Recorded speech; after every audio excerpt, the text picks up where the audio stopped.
السلام علیکم ورحمۃ اللہ تعالی وبرکاتہ. الحمد للہ رب العالمین والعاقبۃ للمتقین والصلاة والسلام علی اشرف الانبیاء والمرسلین وعلى آلہ الطیبین الطاہرین واصحابہ الاکرمین الافضلین ومن تبعهم بإحسان إلى يوم الدين أجمعين. أما بعد. قال الله تبارك وتعالى في كتابه العظيم: فأعوذ بالله من الشيطان الرجيم. بسم الله الرحمن الرحيم. يا أيها الذين آمنوا كتب عليكم الصيام كما كتب على الذين من قبلكم لعلكم تتقون. صدق الله المولانا العظيم. وقال سبحانه وتعالى في عصمة حبيبه صلى الله عليه وسلم: إن الله وملائكته يصلون على النبي يا أيها الذين آمنوا صلوا عليه وسلموا تسليما. اللهم صل وسلم وزد وبارك على حبيبك سيدنا نبينا مولانا محمد وآله وصحبه وبارك وسلم أجمعين والحمد لله رب العالمين.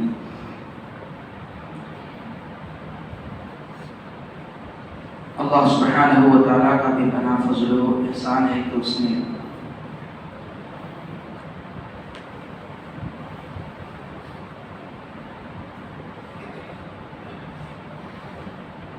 ایمان کی دولت سے سرفراز فرمایا اور اپنے حبیب نبی مکرم سیدنا محمد رسول اللہ صلی اللہ تعالی علیہ وسلم کی امت سے بنایا. پھر اس امت کی نجات کی خاطر اس امت کو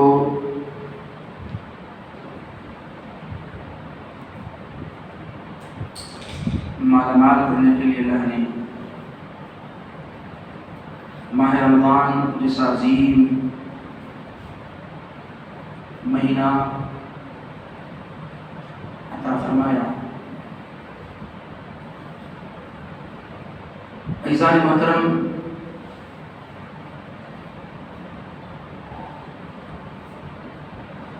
کل کا جیسے ہی سورج غروب ہوا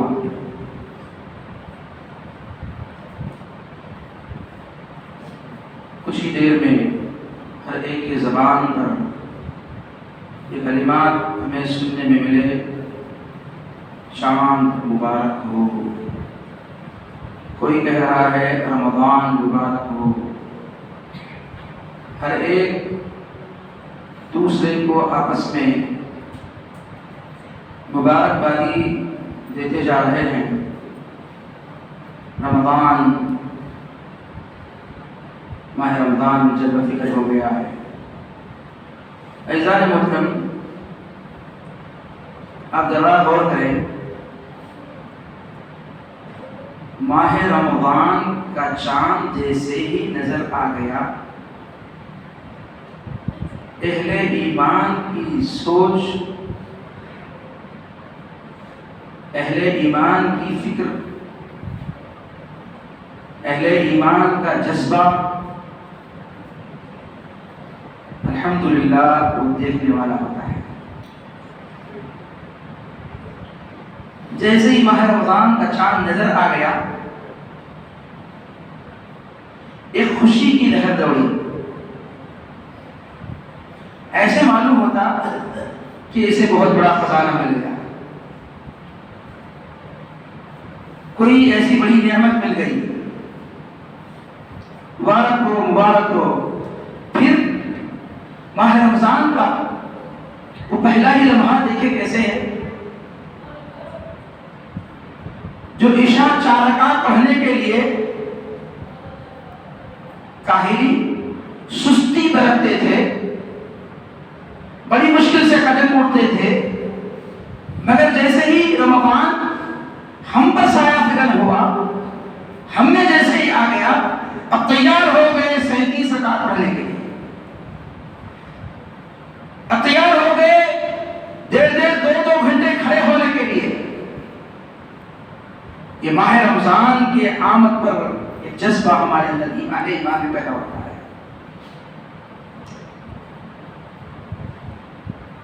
رات میں ہم نے نماز تراویح ادا کی، پھر بستر پر گئے، نیند ابھی پوری بھی ہوئی نہیں، ایک فکر ہے اٹھنے کی،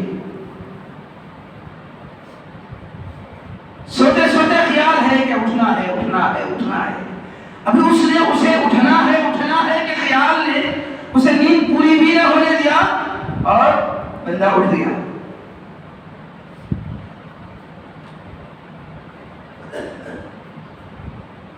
اب وہ وقت ایسا ہے، گہری نیند کا وقت ہے،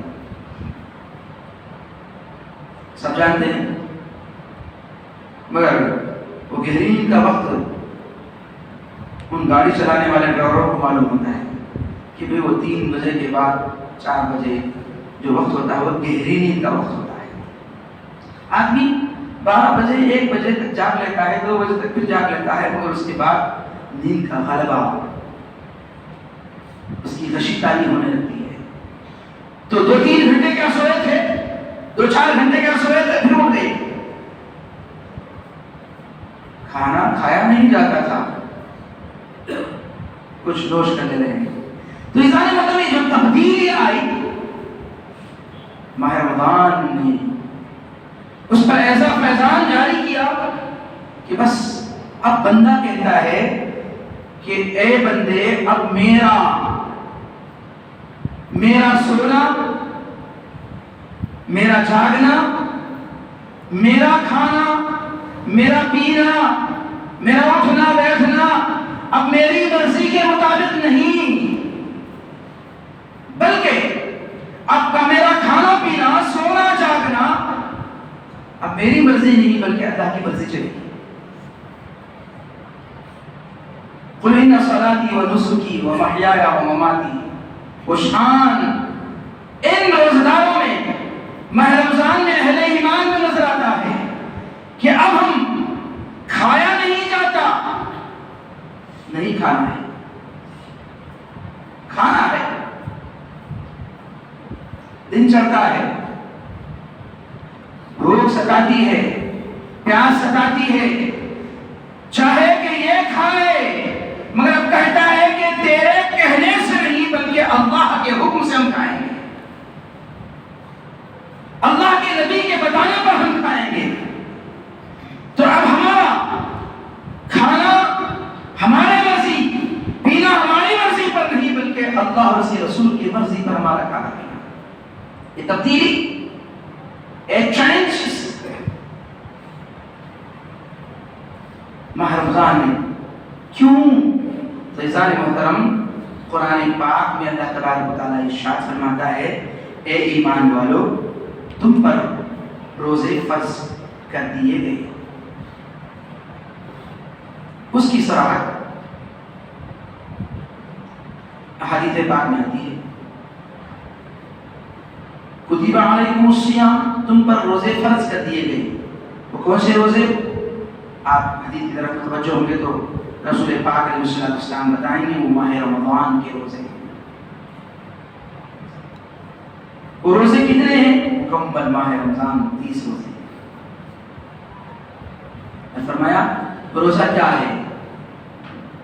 شہد و صادق سے لے کر غروب آفتاب تک، صبح صادق سے لے کر سورج ڈوبنے تک کھانے پینے اور جماع سے، اپنی بیوی سے صحبت کرنے سے رکے رہنے کا نام روزہ ہے۔ اب یہ اتنا لمبا پیریڈ، اتنا لمبا عرصہ، اور علاقوں کے حساب سے وہ مختلف ہوتا ہے وقت، یعنی علاقوں کے حساب سے، کل علاقوں کے حساب سے وقت مختلف ہوتا ہے۔ بعض علاقے ایسے ہیں جہاں آج ہمارے پاس شہری سمجھے 5:15 تک، 5:15 کو شہری، 6:45 کو افطار، نہیں 6:45 7 نہیں، 40 پر 1 کو افطار ہے، تو 6:45 کے لیے 5:15 سے 6:15 7:15 8:15 5:15 سے 5:15 تک 12 گھنٹے، 6:15 13 گھنٹے، 7:30 13.5 گھنٹے ہمارے پاس، تقریباً 13.5 گھنٹے ہمارے کو بھوک پیاس برداشت کرنا ہے اللہ کے لیے۔ بعض علاقے ہوتے ہیں جہاں 14 گھنٹے 15 گھنٹے کہیں جو ہے 17 گھنٹے اس طرح مقام کے حساب سے یہ گھنٹے اتنے گھنٹے رکھنا نہیں ہے، بلکہ صبح ساجد کو دیکھنا ہے اور غروب آفتاب کو دیکھنا ہے۔ بعض علاقوں میں 18 گھنٹے کا روزہ ہوتا ہے۔ تو اتنا لمبا عرصہ، اتنا لمبا وقت، اب وہ تو ایک وقت تھا 20-30 سال پہلے، 40 سال پہلے، دن گزرتا نہیں تھا، دن گزرتا نہیں تھا۔ جو اب 40-50 کے ہیں ان کو معلوم کہ ان کی بچپن 8-10 سال 12 سال کی عمر میں وہ کیسے روزے سخت گزرتے تھے، دن گزرتا ہی نہیں تھا۔ مگر آج ایسا معلوم ہو رہا ہے قیامت قریب آ گئی، صبح سحری کرے دیکھے تک دوپہر، پھر وہ دیکھے تک شام ہو جاتی ہے۔ ہاں البتہ وہ لوگ ہیں جو محنت و مشقت کرتے ہیں، دھوپ میں کام کرتے ہیں، پتھر اٹھاتے ہیں، مٹی اٹھاتے ہیں، محنت کا کام کرتے ہیں، ہو سکتا ہے انہیں تکلیف ہوتی ہے، ہو سکتا ہے انہیں روزے کا احساس ہوتا ہے، ورنہ اکثروں کا کام تو آج ایسا ہے کہ روزے کا احساس نہیں ہوتا۔ یعنی وہ بھوک کو پیاس ستائے، وہ بھوک تڑپائے، پیاس اسے ستائے، جب وہ احساس ہو تو انسان حکم تو ہے روزہ رکھنے کا، روزہ تو ہو ہی جاتا ہے، مگر اس سے جو ثمرہ، اس سے جو فائدہ ہے ان میں سے ایک ہے کہ بھوک و پیاس کی شدت کو محسوس کرے، اور ماہ رمضان کے بعد وہ لوگ جو ایک وقت کھانے کو ترستے ہیں ان کا احساس اس میں پیدا ہو، احساس پیدا کرتا ہے۔ مگر آج ہمارے پاس اور رمضان میں روزے تو رکھتے ہیں مگر اتنا احساس نہیں ہوتا، وقت گزر جاتا ہے، فرض تو برابر ادا ہو جاتا ہے۔ اگر آپ نے اس کو جھوٹ، غیبت، چغلی، لڑائی، گالی گلوچ ان سے پاک رکھیں تو اور جو ہے وہ روزے کے اندر نکھار آتی ہے، وہ روزے کے اندر اور پرسنٹیج ثواب کا بڑھ جاتا ہے۔ احسان محترم، یہ جو روزہ رکھتے ہیں یہ کوئی نئی چیز نہیں ہے، نیا حکم نہیں ہے کہ صرف امت مصطفیٰ میں نبی علیہ السلام اور آپ کی امت کے لیے یہ حکم آیا ہو، بلکہ ہم قرآن پاک ہی سے پوچھتے ہیں تو قرآن بتاتا ہے کما کتب علی الذین من قبلکم، جیسے فرض کیا گیا تھا تم سے پہلی امت پر۔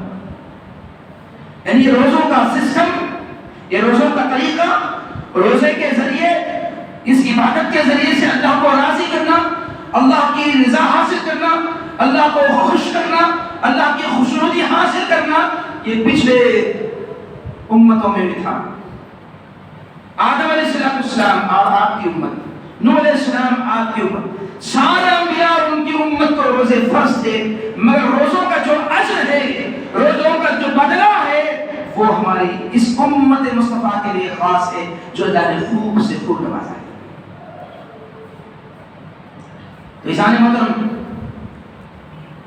تم نہ گھبراؤ، تم نہ ہمت ہارو کہ 14-15 گھنٹے کے سے بھوک اور پیاسا رہا جائے۔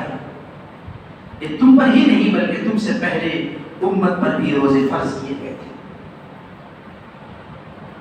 اس کا ثمرہ کیا ہے، اس کا بدلہ، اس کا فائدہ کیا ہے؟ خود اللہ پاک ارشاد فرماتے ہیں لعلکم تتقون، تاکہ تمہارے اندر تقوی آئے، تمہارے اندر تاکہ پرہیزگاری آئے، تمہارے اندر اللہ کا ڈر اور خوف آئے۔ روزے کا یہ فائدہ ہے، روزے کا یہ ثمرہ ہے۔ آج ہم دیکھتے ہیں واقعتاً روزہ رزلٹ اس کا مثبت، ہر عمل کا رزلٹ۔ اب ایگزام والے کریں، بچے ایگزام والے کریں، رزلٹ 15 دن کے بعد، 20 دن کے بعد رزلٹ۔ کوئی بھی ہم کام کرتے ہیں اس کا رزلٹ کچھ دنوں کے بعد آتا ہے، مگر روزے کا رزلٹ دیکھیے، اللہ نے فرمایا تم پر اس لیے ہم نے روزے فرض کیے ہیں تاکہ تمہارے اندر اللہ کا ڈر آئے، اللہ کا خوف آئے۔ یہ دیکھو رزلٹ کیسا ہے، اس نے روزہ رکھا، چھوٹا سا بھی بچہ ہے، 7-8 سال کا بچہ ہے، 7-8-9 سال کا بچہ، روزے رکھتے ہیں بچے، اور رکھانا بھی چاہیے۔ ابھی سے روزوں کی عادت ڈالنا چاہیے۔ اگر ہمارا چھوٹا بچہ لاڈلا ہے، چھوٹا ہے، پاپا کنزمہ ہے، نکو پاپا کو بولتا ہے جلدی کوئی تکلیف دینے کا، بولے تو انہیں ہم بڑھتے رہتا تو میں پاپا کہتے رہتے میں بڑھ جاتا، بعد میں اسے عادت نہیں رہ سکتا۔ ایسے روزے خور ہم دیکھتے ہیں کتنے ہی ایسے ہیں جو ماہ رمضان کا احترام نہیں کرتے۔ ہمت کریں گے تو ضرور رکھ پائیں گے، ہمت نہیں کریں گے تو وہ روزہ نہیں رکھ سکیں گے۔ شدت کے روزے ہیں، گرما کے روزے ہیں، بچوں نے روزہ رکھا ہے تو ان کو بہلانے کے لیے، ان کا وقت گزارنے کے لیے ان کے ساتھ کچھ کھیل، انہیں کچھ کھلائیں، بہلائیں، تاکہ وہ اس میں مشغول ہو جائیں، اگر سے کہ ان پر فرض نہیں ہے۔ روزہ بالغ ہونے کے بعد فرض ہے۔ اسلام کے جو 5 ارکان ہیں، 5 پلروں پر اسلام کا قیام ہے، ان میں سے ایک رکن روزہ ہے، ایک پلر روزہ ہے، اور وہ بچوں کو فرض نہیں ہے، بالغ ہونے کے بعد فرض ہے، مگر بچوں کو رکھایا اس لیے جائے کہ وہ عادی ہو۔ 10 سال کی عمر کے بچے کو نماز فرض نہیں ہے، 7 سال کی عمر کے بچے پر نماز فرض نہیں ہے، مگر فرمایا کہ اسے مسجد لاؤ، اگر وہ تھوڑی شرارت کرتا ہے تو برداشت کرو، اگر ہم اس کو مسجد نہیں لائیں گے اس لیے کہ وہ شرارت کرتا ہے تو پھر اسے مسجد آنے کی عادت کب ہوگی؟ ہمیں بولتے بچوں کا کیا جیسا بھی شرارت، ارے میں بھی جب آیا تھا، میں بھی جب بچہ تھا تو میں بھی آیا کرتا تھا، ادب سے نہیں پڑھتا تھا مسجد میں، ادب سے۔ کچھ بچے ایسے ہوتے ہیں جو فطری طور پر ان کے اندر سکوت ہوتا ہے، خاموشی ہوتی ہے، ادب سے آتے ہیں، بیٹھتے ہیں، نماز پڑھتے چلے جاتے ہیں، اور کچھ بچوں میں ایسی فطری عادت ہوتی ہے، وہ ہر زمانے میں رہتے ہیں، چلبلے کام کرتے رہتے ہیں، آیا تو بٹن دباتا ہے تو اسے ستاتا، اسے یوں کرتا ہے تو آواز کرتا، بھاگم بھاگی کرتا، وہ رہتی عادت۔ وہ ہم بول رہے ہیں تو ہم نے بھی بچپن میں کیا، کون نہیں کیا صاحب؟ اور کوئی کہے کہ میں نہیں کیا تو ہاں آپ نہیں کیے، واقعی آپ نہیں کیے کہ آپ کی طبیعت میں سکوت تھا، خاموشی تھی، بعد میں آپ چلبلے ہو گئے، مگر بچپن میں تو آپ نہیں کریں ہوئے، تو خاموش طبیعت کے مالک تھے آپ۔ تو عزیزان محترم، بچوں کو 10 سال کی عمر میں نماز نہیں آتا تو بولے چھڑی سے مارو اسے، ایسا مار کہ مار پڑنا مگر درد نہیں ہونا۔ تو بہرحال ایک تعلیم ہے، تو روزے رکھاؤ بچوں سے اس لیے کہ انہیں عادت پڑے، بڑا ہونے کے بعد یہ نہ کہے کہ میں مجھ سے نہیں ہو سکتا۔ تو عزیزان محترم، پچھلی امت پر بھی یہ روزے فرض تھے، اس امت پر بھی فرض کیے گئے ہیں تاکہ تم پرہیزگار بنو۔ جو چھوٹا بچہ روزہ رکھتا ہے، دھوپ کی شدت ہے، پیاس ستا رہی ہے، ادھر دھوپ تڑپا رہی ہے، گھر میں کوئی نہیں ہے، امی سو گئے ہیں، ابا کام پہ گئے ہیں، بہن بھائی اپنے کاموں میں مصروف ہیں، پیاس ستائی، خیال کیا گیا کچن میں، چاہا، تڑپا رہی ہے پیاس، ہمت کیا، کہا کہ تو روزہ توڑ دوں گا آج، پانی پی لوں گا، نہیں ہو سکتا، مگر عزیزان محترم، وہ کون ایسا بچہ ہے کہیں نہیں ملے گا کہ وہ گلاس کے قریب جائے، پانی لے اور کہے کہ پی لے، جب وہ قریب جائے گا تو احساس پیدا ہوگا، امی سو رہے ہیں تو سو رہے ہوں گے، ابا باہر کام پہ گئے ہوں تو کام پہ گئے ہوں گے، بہن بھائی اپنے کاموں میں ہوں گے، کوئی دیکھ تو نہیں رہا ہوگا، مگر احساس اس کے اندر پیدا ہو ہی جاتا ہے، کوئی نہیں دیکھ رہا تو کیا ہوا، میرے پینے کو اللہ دیکھ رہا ہے، وہ نہیں پیے گا۔ تو روزے کا رزلٹ بڑوں پر، متقی پرہیزگاروں پر، نیکوکاروں پر نہیں، بلکہ اس کا رزلٹ چھوٹے سے معصوم بچے پر بھی رزلٹ ہو رہا ہے، اس سے ظاہر ہو رہا ہے کہ اللہ دیکھ رہا ہے۔ یہ جو اللہ دیکھ رہا ہے کا جو تصور ہے، اللہ دیکھ رہا ہے کہ یہ جو خیال اس کے دل میں آیا ہے، یہی پرہیزگاری ہے، یہ تو روزے کا ثمرہ ہے، یہی تقویٰ ہے، اللہ کا ڈر ہے۔ عزیزان محترم، اسی پرہیزگاری کو بڑھانے کے لیے، تقویٰ پیدا کرنے کے لیے اللہ نے روزے فرض کیے. جیسے کہ ذکر کیا گیا کہ نفس جو شیطان کی آماج گاہ ہے، رہنے بسنے کی جگہ، آنے جانے کی جگہ ہے، یہ قلب رحمان کے آنے کی جگہ ہے. وہ اس پر نگاہ فرماتا رہتا ہے، اس پر جلوہ فرماتا رہتا ہے. نفس سے شیطانی فریب، شیطانی وسوسے، شیطان کے پلانس وہاں سے ظاہر ہوتے ہیں، وہاں سے نکلتے ہیں. اس کے زور کو توڑنے کے لیے اللہ تبارک و تعالیٰ نے روزے فرض کیے، اور اس کا زور کسی اور چیز سے نہیں بلکہ بھوک و پیاس سے ہی اس کا زور توڑتا ہے. جیسا کہ ذکر کیا گیا، اللہ تبارک و تعالیٰ نے نفس کو پیدا کیا جو انسان کے اندر رکھنا ہے. اس سے کہا کہ تو کون ہے؟ تو اس نے کہا میں ہوں. رب نے کہا کہ میں کون ہوں؟ تو اس نے کہا تو ہے، تو ہے، میں ہوں. رب نے کہا ادھر آ جا، تو اس نے آنے سے انکار کر دیا. اللہ سبحانہ و تعالیٰ نے فرشتوں کو حکم دیا کہ اسے 100 سال تک یا کچھ اس سے زیادہ عرصے تک جہنم کی آگ میں جلاؤ، اسے سزا دو. ویسے ہی کیا گیا. مدت مقررہ کے بعد، سزا کے بعد پھر اس کو اللہ کی بارگاہ میں لایا گیا اور پوچھا کہ اب بتا، اتنے جوتے کھانے کے بعد تو سدھر گیا ہوگا. ہم اپنے بچوں کو مارتے نہیں، مارتے دیکھیے، نہیں سنا تو مارتے. سدھر بھی سکتا نہیں، بھی سدھرتا. تو اتنا مارنے کے بعد، اتنے جوتے کھانے کے بعد سدھر گیا سمجھا. کہا کہ کون ہے تو کہا میں ہوں. اچھا میں کون ہوں تیرا؟ تو کہا تو ہے. ابھی سدھرا نہیں ہے. تو اللہ نے فرشتوں کو حکم دیا جاؤ اسے 100 سال تک بھوکا رکھو، اسے بھوکا اور پیاسا رکھو. بھوکا اور پیاسا رکھا گیا. جب مدت مقررہ ہوئی پھر اس کے بعد پوری نہیں تو لایا گیا، رحمان کی بارگاہ میں کھڑا کیا گیا. اب کہا کہ بتا اب تو کون ہے؟ تو کہا میں تیرا بندہ ہوں. میں کون ہوں؟ تو کہا تو میرا خالق ہے. ادھر آ، تو دوڑتے آنے لگا.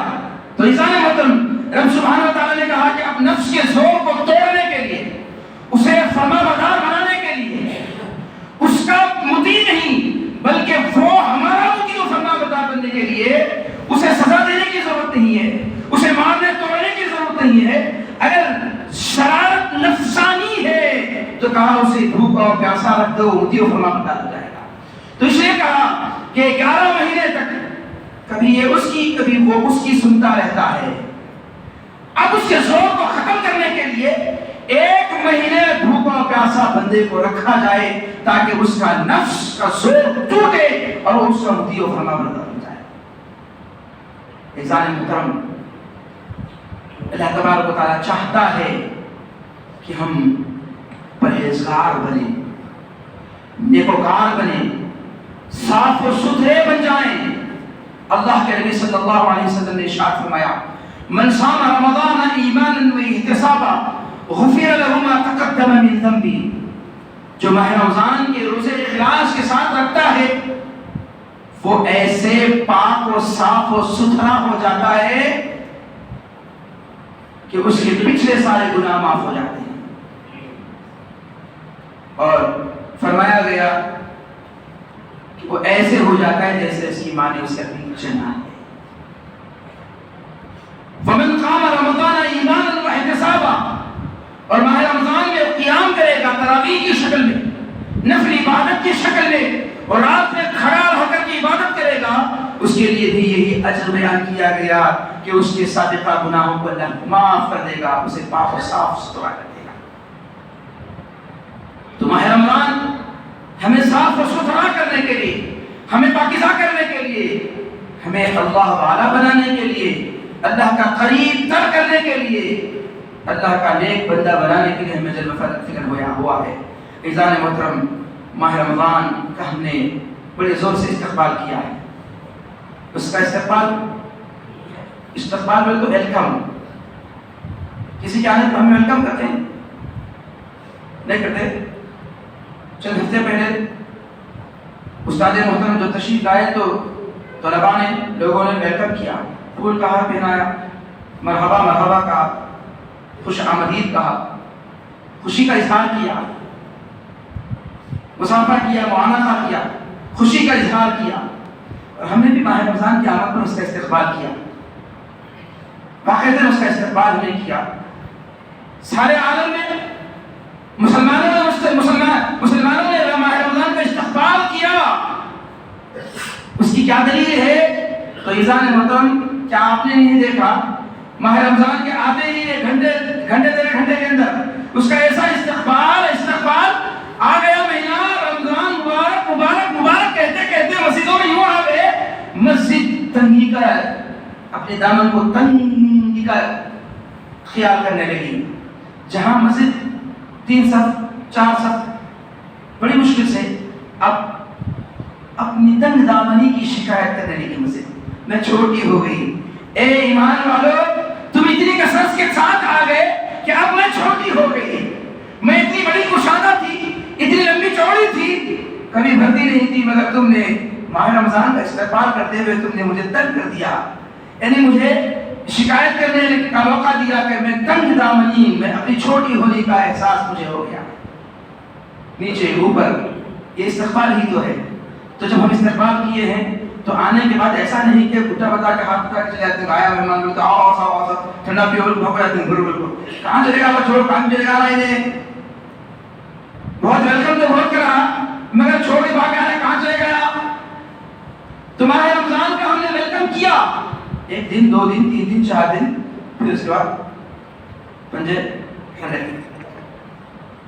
تو رمضان کہے گا کہاں گئے وہ میرا استقبال کرنے والے، کہاں گئے وہ میرے میزبان جن کے پاس میں مہمان بن کر آیا تھا؟ ان میزبانوں کو ڈھونڈنا پڑ رہا ہے، کہاں گئے وہ میزبان؟ تو عزیزان محترم، ایسا نہ ہو کہ ہم مہمان کو گھر بلائے، ویلکم کر کے اسے بٹھا کو برور کو بات چلے گئے، نہیں، بلکہ مہمان ہم میں جب تک رہے تب تک اس کا ہم خیال کرتے رہیں، اس کا لحاظ کرتے رہیں، اس کی قدر کرتے رہیں، اس کا اہتمام کرتے رہیں، اس کا انتظام کرتے رہیں۔ ماہ رمضان کوئی لمبا رہنے والا نہیں ہے۔ آپ نے دیکھا کہ سال تو یوں گزر گیا، اچھی ابھی ہم سال گزشتہ رمضان میں ہیں، ایسا محسوس ہو رہا تھا کہ 11 مہینے کب گزرے پھر رمضان آ گیا۔ اب آپ دیکھیں گے تو اتنی تیزی کے ساتھ ماہ رمضان گزر جائے گا، آپ پھر کفے افسوس ملتے رہیں گے، ہائے کہ میں نے ایسی عبادت نہ کر سکا، ایسی طاعت نہ کر سکا، ایسے کام نہ کر سکا، ملال ہوگا، ہاتھ ملتے رہے گا کہ میں نے وہ عبادت نہیں کیا، میں نے رب کو راضی نہیں کر سکا۔ عزیزان محترم، وہ کفے افسوس ملنے سے پہلے کہ ہم اس کا اہتمام کریں، اس کی قدر کریں، اس کے لیے بہتر انتظام کریں۔ عزیزان محترم، اللہ کے نبی صلی اللہ علیہ وسلم نے ارشاد فرمایا، ہلاک ہلاکت ہے اس کے لیے، یا ہلاک وہ برباد ہو جس نے ماہ رمضان کو پایا اور اس کا حق ادا نہیں کیا، یعنی ماہ رمضان پایا، اس کا حق ادا کر کے وہ اللہ کے پاس بخشش نہ پا لے، وہ ہلاک ہے۔ عزیزان محترم، وہ ہمیں جلوہ فکر ہو گیا ہے، اور ہمیں کوئی لمبی چوڑی بہت لمبا بہت تکلیف کو برداشت نہیں کرنا ہے۔ یہ روزوں کی ابتدا میں بیان کیا گیا، نبی پاک صلی اللہ علیہ وسلم جب مکہ مکرمہ سے مدینہ منورہ تشریف لائے، ہجرت جس کو کہتے ہیں، مکہ چھوڑ دیا، اپنا وطن جہاں پیدا ہوئے پلے بڑے، نبوت کا اعلان کیا، 13 سال پھر زندگی گزاری، تقریباً 53 سال کی عمر تھی، 53۔ اللہ کا حکم ہوا کہ اب تم مکہ نہیں بلکہ اپنا مسکن مدینہ بنا، مدینہ کو ہجرت کر کے آئے 1 سال ہوا، دوسرا رمضان آ ہی رہا تھا کہ اللہ تبارک و تعالیٰ نے قرآن پاک کی آیت کا نزول فرمایا، اب آنے والا جو ماہ رمضان ہے رمضان کا جو مہینہ آ رہا ہے پورے ماہ رمضان کے مہینے کے روزے اہل ایمان پر فرض کر دیے گئے ہیں۔ نبی پاک صلی اللہ علیہ وسلم نے رمضان کی آمد سے پہلے لوگوں کو اطلاع کر دی کہ رمضان کا مہینہ تو آتا ہی رہا تھا، مگر اب رمضان کے مہینے میں تمہیں ایک خاص عبادت کرنا ہے، وہ عبادت ہے روزہ۔ اور محترم، ابتدائی سالوں میں روزے میں بڑی سختی تھی، بڑی پابندیاں تھیں، بڑا مشکل تھا، اتنی آسانیاں نہیں تھیں۔ کیا مشکل تھی؟ تو فرمایا گیا مشکل ایک یہ تھی کہ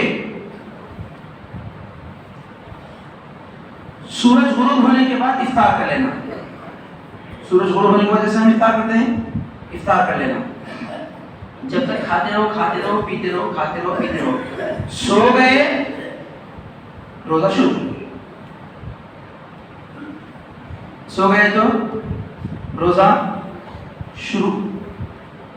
آج ہم بولیں گے ہمارے کو کیا اتنی مشکل نہیں ہوتی تھی صاحب، سو گئے تو روزہ شروع نا، وقت تک کافی مشکل نہیں ہوتا ہمارے کو، بھائی وہ ہمیں جاگتے 2 بجے تک 1 بجے تک، رمضان میں اسپیشل 1 گھنٹہ جاگ لے کو پیٹ بھر کو صحیح کر لے سو جاتے تھے، وہ کیا بھی مشکل نہیں ہوتا تھا، نہیں؟ یعنی سورج ڈوبنے کے بعد کھا لیے، سو گئے، روزہ شروع۔ اب وہ لوگ محنت مزدوری کرنے والے ہوتے تھے۔ آج بھی کچھ ایسے لوگ ہیں جن کو 8:30 9 بجے نیند آ جاتی ہے، محنت کرتے ہیں، مشقت کرتے ہیں، اور ہونا بھی چاہیے کہ اللہ تبارک و تعالیٰ نے دن کو محنت کے لیے بنایا اور رات کو آرام کے لیے بنایا۔ وَجَعَلْنَا اللَّيْلَ لِبَاسًا وَجَعَلْنَا النَّهَارَ مَعَاشًا، یعنی دن میں معاش کمانا ہے، رات میں کھا کے آرام کرنا ہے، تو اس کی صحت اچھی ہے۔ آج اگرچہ کہ بعض ایسے کام ہیں جہاں دن میں آرام ملتا ہے، رات میں جاب کرنا پڑتا ہے، ایک الگ مجبوری ہے، ورنہ ہمارے پاس ایسے کافی لوگ ملتے ہیں وہ جاب نہیں ہے بلکہ وہ چبوتروں کا جاب کرتے ہیں، رو کے ٹرننگ پر ان کا جاب ہوتا ہے، کھڑے کھڑے بیٹھے بیٹھے کسی کے کٹے پر، کسی کے سریوں پر، ادھر ادھر کہیں ان کا جاب ہوتا ہے۔ یہ جاب کیا بھی نہیں ہے، جواب دینا ہوتا ہے۔ رات یوں گزر جاتی ہے، 10 11 12 1 یوں بج جاتے ہیں۔ اللہ نے رات کو آرام کرنے کے لیے بنایا ہے۔ تو میرے عزیزان محترم، پہلی سختی یہ تھی کہ سو گئے تو روزہ شروع۔ تو آج ایسا تو نہیں تھا، وہ لوگ جو ہے دن بھر محنت مزدوری کرتے، شام کو سورج غروب ہوتا تو افطار کر لیتے، کھا لیتے، سو جاتے۔ سوتے کیا، خود بخود آنکھ بند ہو جاتے۔ آپ بھی دیکھو کتنے محنت مزدوری کرنے والے ہیں، وہ ہمارے جیسا نرم تکیا، نرم گادی، سو کو ہل کو، نیند نہیں آ رہی، ادھر لڑے ادھر لڑے کرنے کی ضرورت نہیں پڑتی۔ محنت کرنے والے ہوتے ہیں، ابھی ہم بیٹھ جاتے لڑے تھے، درد چلے گیا ہمیں نہیں، تو محنت مزدور ہوتے تھے، محنت کرتے تھے، اپنے جسم کو تھکاتے تھے۔ اپنے جسم کو تھکانا چاہیے، اس لیے کسی اللہ والے نے کہا کہ تم اچھا کھانا کھاؤ۔ کیا کھاؤ؟ اچھا کھانا کھاؤ، اچھے بستر پر سو اور اچھے گھر میں رہو۔ اللہ والے نے کہا، بولے حضرت یہ کیا بات ہے، تمہارے لائن کے خلاف تھی بات۔ اچھا کھانا کھاؤ، اچھے بستر پر سو، اچھے گھر میں رہو، یہ اللہ والے تو ایسی تعلیم نہیں دیتے۔ ہاں ایک الگ بات ہے کہ آج کل کے اللہ والے جن کو کہہ رہے ہیں پیلا رومال، ہرا امامہ، وہ جبہ، مریداں، ہاتھ چومنا، پاؤں پڑا لینا، عجیب و غریب، کیا ہے صاحب بولے تو کیا بھی آتا نہیں، مگر ہمارے بابا پیر، ہمارے دادا پیر، وہ پیران کے نام پہ پیر کی چل رہی ہے۔ مگر جو اللہ والے ہوتے ہیں وہ دنیا کی طرف نہیں، دین کی طرف لوگوں کو لاتے ہیں۔ تو اسے اللہ والے نے کہا کہ اچھا کھانا، اچھا بستر، اچھا گھر۔ حضرت یہ آپ کی تعلیم کے خلاف معلوم ہوتا ہے۔ تو حضرت نے فرمایا تو کیا سمجھا کہ اچھا کھانا کیا ہے، تو کیا سمجھا کہ اچھا بستر کیا ہے، تو کیا سمجھا کہ اچھا گھر کیا ہے؟ تو یہی سمجھتا ہے کہ اچھا کھانا مرغ مسلم وسلم بریانی پراٹھ ہے، تو یہ سمجھتا ہے کہ اچھا بستر، نرم کا نہالی، کمروں کی نہالی، نرم نرم تکیے، تو یہ سمجھتا ہے کہ اچھا گھر وہ بنگلے والا گھر، ڈوپلیکس گھر، جھومر چھوڑا ہوا گھر، پی او پی بنایا ہوا گھر. ارے وہ تیرا خیال ہے، وہ تیری سوچ ہے، وہ تو اس کو سمجھتا ہے. میں جس کو سمجھتا ہوں اچھا کھانا وہ ہے. کہا کیا اچھا کھانا ہے؟ مثلاً اچھا کھانا نہیں بلکہ کھانا وہ اچھا ہے جب تجھے بھوک لگے.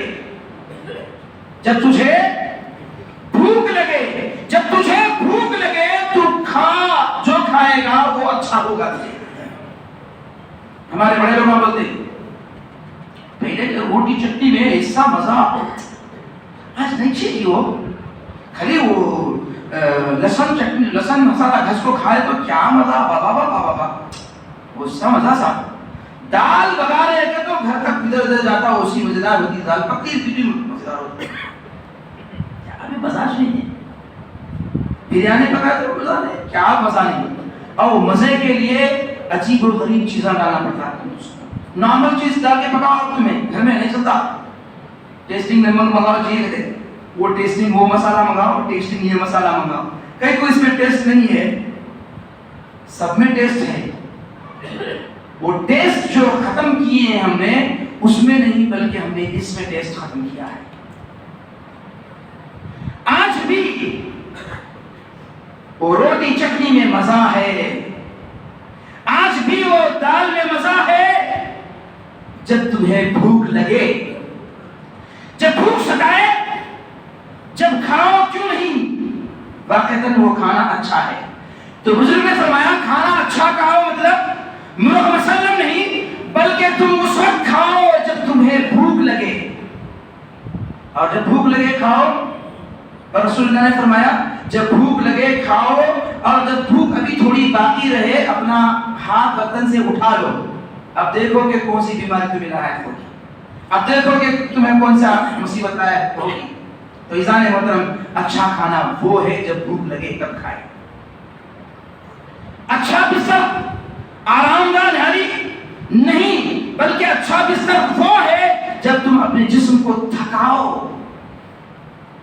اپنے جسم کو تھکاؤ، محنت کرو. جیسے بھی محنت کرتے ہو، وہ دنیا کمانے کے لیے تھکاؤ یا دین کمانے کے لیے تھکاؤ. کھڑے ہو جاؤ رب کی بارگاہ میں، دو دو دو دو دو دو دو دو کرتے ہوئے قیام کرو. تھک جاؤ گے، تھک جاؤ گے. اب جب سو جاؤ تو تمہارا بستر آرام دہ نہیں بلکہ مٹی پہ سو جاؤ تو گہری نیند آ جائے گی. ایسی نیند آئے گی جب آدمی اپنے جسم کو تھکا کر کے سوئے گا. حضرت فاروق اعظم، آپ کا بستر کیا بستر تھا؟ زمین بستر ہے، آسمان اوڑھنا ہے، اینٹ کا تکیہ ہے، گہری نیند ہے. سو جاتے ہیں، وہ نیند آ جاتی ہے، جسم کو تھکاتے ہیں. اچھا گھر کیا ہے؟ یہ بنگلے اچھا گھر نہیں ہے بلکہ اے بندے تو اچھا کام کر، لوگوں کے کام آ، لوگوں کے ساتھ اچھا سلوک کر، لوگوں کے ساتھ اچھا برتاؤ کر، اچھے معاملات کر. تو اچھا پیش ہو، لوگوں کے ساتھ سلوک اچھا کرے گا تو تو کسی اور جگہ نہیں بلکہ ان کے دل میں گھر کرے گا.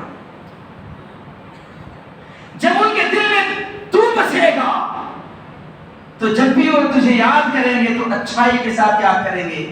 تو یہ مکان بنانے سے بہتر ہے، یہ تیرے لیے اچھا نہیں ہے. بناتا تو بنا لے مگر یہ مکان تیرے لیے اچھا نہیں ہے بلکہ لوگوں کے دلوں میں تیری محبت بسا دے، یہ تیرے لیے اچھا کرے. عزیزان محترم، یہ بزرگان دین ہوتے ہیں جو ایسی تعلیم دیتے ہیں، وہ ہمارے لیے خیر ہوتی ہے ہمارے لیے، ہم جب اس کو اپناتے ہیں. تو عزیزان محترم، جو پہلی تکلیف تھی، پہلی جو مشقت تھی وہ کیا تھی؟ فرمایا سوتے ہی روزہ. اللہ سبحانہ و تعالیٰ نے بعض صحابہ کے مسائل کو دیکھ کر کے، ان کی تکلیف کو دیکھ کر کے اس کو دور فرماتا ہے. ذکر کیا گیا کہ ایک صحابی جو محنت مزدور تھے، جب محنت کر کے آئے، شام کو پلٹے تو مغرب ادا کر لی، افطار کر لیا مختصر پانی کے گھٹ سے. آج تو ہمارے پاس افطار میں اتنا رہتا، کھائے تو کبھی کھانے والا گھر کو جا کھاتا، نہیں گئے تو اتنا بس رہتا تھا. بات دیکھیں گے. اچھا الحمدللہ ہمارے پاس تو افطار انہوں نے کھجور سے یا پانی کے گھٹ سے افطار کر لیا. کھانا گھر میں بھی پکا تھا، تھکے ماندے تھے، لیٹ گئے. انہوں نے نیند لگ گئی. اب اٹھے تو بولے اب کھایا نہیں جا سکتا، کیونکہ روزہ شروع. سو کے اٹھے، آپ 8 بجے سو کو 9 بجے اٹھو، 7 بجے سو کو 8 بجے اٹھو، 9 بجے سو کو 10 بجے، کبھی سوئے اٹھو روزہ شروع. تو پھر دوسرے دن محنت و مزدوری کرنا. اب وہ چکرا کر کے گئے. اللہ تبارک و تعالیٰ نے اس سختی کو دور فرما دیا اور فرمایا کہ اب ایسا نہیں بلکہ صبح صادق تک کھا پی سکتے ہیں. اس سختی کو دور فرما دیا. ایک اور سختی تھی. کیا سختی تھی؟ صبح صادق سے لے کر کے غروب آفتاب تک. پہلے کیا تھا؟ صبح رات میں بھی نہیں کھا سکتے تھے، روزے کا ہی وقت تھا. اب کیا ہو گیا؟ نہیں اب کھا پی سکتے ہیں.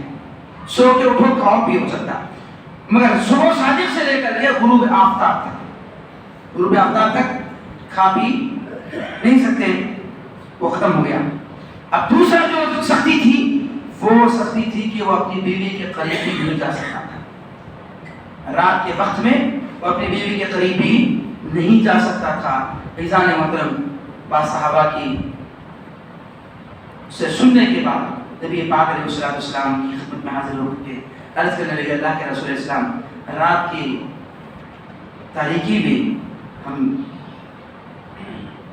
ایسا ہو گیا کہ ہم بیوی کے قریب گئے، شراب نفس کی شراب سوجی تو ہم اس سے صحبت کر لیا. اس طرح کی کیفیت کا اظہار کیا تو اللہ تبارک و تعالیٰ نے کرم فرمایا. ان کے صدقے میں کہا کہ ہم اس سختی کو ہی دور کر دیتے ہیں. اب فرمایا ہن لباس لکم وانتم لباس لہن، وہ تمہارا لباس ہے، تم اس کا لباس ہو. روزے کا جو وقت ہے اس وقت سے ہٹ کر کے رات کا جو وقت ہے اس وقت میں آپ اپنی بیویوں کے قریب ہو سکتے ہیں. پھر اس بعد اللہ تبارک و تعالیٰ نے ان کے اس جرم کو، اس غلطی کو ایسے ہی نہیں رکھا بلکہ فرمایا فتاب علیکم وعفا عنکم، ان کی توبہ بھی قبول کیا اور اللہ ان کو معاف بھی فرما دیا. اس طرح روزے کی وہ سختی ختم ہو گئی. روزے بڑے آسان سے آسان تر ہیں. عزیزان محترم، ہم پوری کوشش نہیں بلکہ عہد کر لیں کہ ہم کوئی روزہ ہم سے چھوٹنے نہ پائے، کوئی تراویح ہم سے چھوٹنے نہ پائے. ہم مکمل ماہ رمضان کا احترام کریں گے. اور روزے بعض لوگوں کو ہوتا ہے روزے رکھ لیتے ہیں تراویح نہیں ہوتے تھے. تراویح بھی آپ کو پڑھنا ہے، قرآن بھی آپ کو سننا ہے، تراویح کے رکعات بھی ادا کرنا ہے. ہاں ایک الگ چیز ہے کہ بڑی دشوار ہے، بڑی سخت ایسی مصیبت میں، بڑے ایسے جو ہے کام میں پھنس گئے ہیں جہاں نکلنا جہاں سے مشکل ہے تو ایک الگ بات ہے. ورنہ ہمارے پاس کاہلی، غفلت، سستی ایسی ہوتی ہے کہ اب ہم تو پڑھ لیے رات میں 4 دن پڑھ لیا، 8 دن پڑھ لیے، پھر اس کے بعد ادھر ادھر ہوتے ہیں. کبھی غفلت کا شکار نہ ہو، اپنی کوئی چھوٹی سی مصروفیت کی وجہ سے ان عبادت سے محروم نہ ہوں. اس لیے کہ یہ عبادتیں سال بھر نہیں ہوتی بلکہ ماہ رمضان ہی میں ہوتی ہیں. جو یہ نکل گیا نکل گیا. ایک روزہ نکل گیا، آپ زندگی پر روزے رکھنا چاہیں اس کی پاداش میں تو وہ اس کے برابر نہیں ہو سکتا. اللہ تعالیٰ سے توفیق طلب کرتے ہیں کہ اللہ تبارک و تعالیٰ ہمیں کامل ماہ رمضان کا احترام کرنے، اس کے روزے رکھنے، قیام کی توفیق عطا فرمائے اور ہماری عبادت میں اخلاص عطا فرمائے. ہماری عبادتوں کو شرف قبولیت سے سرفراز فرمائے. وما علینا الا البلاغ. السلام علیکم ورحمۃ اللہ.